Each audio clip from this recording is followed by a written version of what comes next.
عاصم منیر ته د افغانستان لوی درسیز رسمي غبرګون راغی.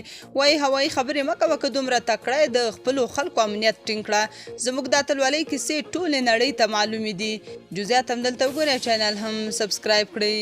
د وسلوال پوځ لوی درسیز حافظ محمد فصیح الدین فطرت پاکستانی پوځي چارواکو د وروستیو څرګندونو په غبرګون کې د افغانستان د وسلوال پوځ لوی درسیز په افغانستان کې د ترهګرو ډلو د شتون په تړاو بې بنسټه تورونو د رد ترڅنګ دغسې ادعاوې د یاد هیواد چارواکو د بې کفایتۍ ښکارندویي ګڼي او هم د افغانستان خلکو پر وړاندې د پاکستان د لوی درسیز جنرال منیر عاصم وروستۍ څرګندونې له سپکاوي ډکې بولي.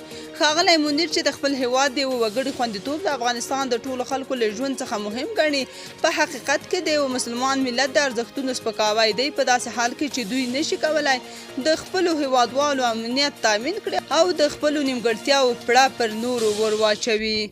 د پاکستان خلک باید د خپلو حکومتي چارواکو له لوري د داسې مغرضو نظریو پر وړاندې غبرګون وښیي چې د دوو ګاونډیو هیوادونو ترمنځ د کرکې لامل کیږي. د ملي دفاع وزارت ټینګار کوي چې د غیر مسؤلانه نظرو څرګندول یوازې دا چې ستونزه نه حل کوي، بلکې دا د دواړو ګاونډیو هیوادونو ښې اړیکې هم زیانمنوي. نړۍ او د افغانستان خلک د دفاعي او امنیتي ځواکونو زړورتیاوې او اتلولۍ چې څنګه د هیواد د خپلواکۍ لپاره مبارزه وکړه اوس هم په یاد لري.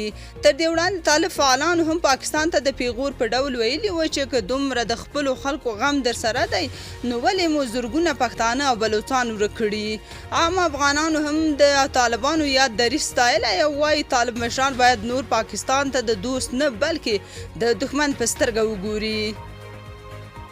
تاسو په دې اړه څه نظر لرئ؟ کومنټ کې شریک او چینل هم سبسکرایب کړئ.